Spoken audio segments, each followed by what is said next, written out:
Il va se présenter à toutes les échéances électorales.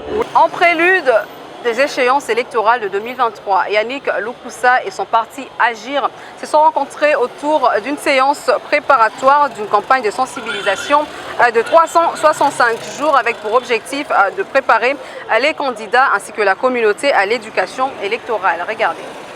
Il s'agit d'une première rencontre de préparation d'une campagne de sensibilisation de 365 jours en prélude des échéances électorales de 2023. Agir et son président Yannick Loukoussa se mettent en ordre des batailles. Plusieurs participants ont pris part à ces assises dans le but de préparer les candidats, suppléants ainsi que la communauté dans son ensemble à l'éducation électorale et au civisme, ce qui donne tout son sens à la présence du représentant du rapporteur de la centrale électorale qui a figuré parmi les intervenants du jour. Ces derniers a fourni des explications claires en ce qui concerne la matière électorale et n'a pas hésité à répondre à toutes les questions des participants. Pour les présidents d'Agir, Yannick Loukoussa, la dite campagne de sensibilisation 365 jours fait partie d'un ensemble de stratégies de sa formation politique pour une planification efficiente des prochaines élections et une deuxième rencontre est prévue pour l'adhésion d'un grand nombre. Je rappelle que pour nous, les partis Agir pour le changement, les élections ne sont pas simplement des questions liées à l'expression démocratique, mais pour nous, en tant que parti politique, nous pensons que les élections constituent en elles-mêmes une question vitale pour la République. Agir veut aller loin et ménage déjà sa monture.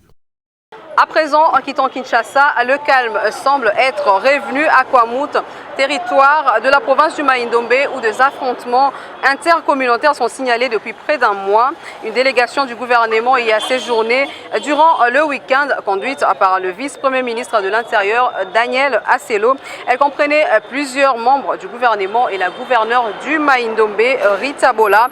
Ensemble, ils se sont réunis pour trouver des solutions face à ces conflits. Regardez.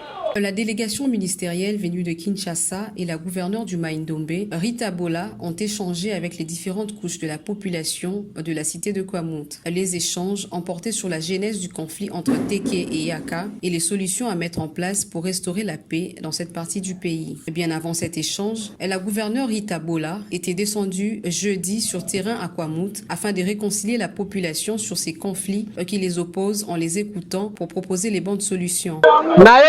Na ba radio nayoki ebele na ba réseau nayoki ebele na bato mosusu mais moto akoyebisa nga solo lokola bino moko bana kwa mutu aza te yango na yawa na source na niati mabele na ngai awa na niati mabele ya kwa mutu lelo po bana ya kwa mutu bapapa ya kwa mutu bamama ya kwa mutu bilenge ya kwa mutu moko na moko tokovanda wa malembe malembe association na association parti politique na parti politique église na église groupement na groupement école na école moto na oyo amonaki na oyo ayokaki te kasi na oyo amonaki nde apesa ngai sango.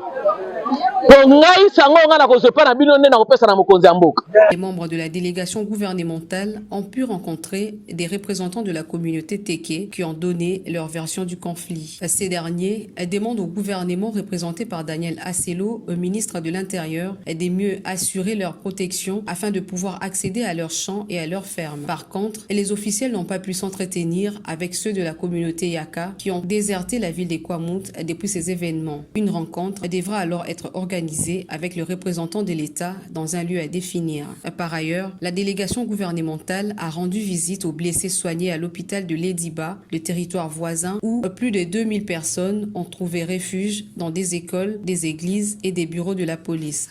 Alors, restant toujours en province, après le travaux de planification de la 4e phase des opérations conjointes FRDC-UPDF, le général-major Mbombele Kamil et Mouyango ont effectué dimanche 28 août 2022 une visite d'inspection de troupes de la coalition déployée dans le territoire d'Irumu dans la province de l'Ituri et à Kainama au nord Kivu. Reportage.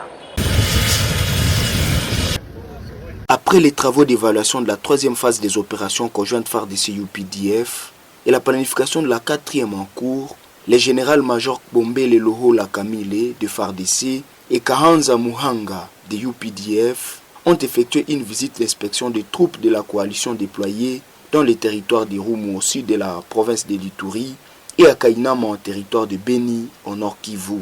Les deux généraux et leurs états-majors ont successivement visité les positions militaires de Boga, Tchabi et Kainama. Sur le chemin de retour à leur base située à Beni, ils sont également passés par Borassi afin de palper de doigts les réalités des éléments sur le champ des batailles.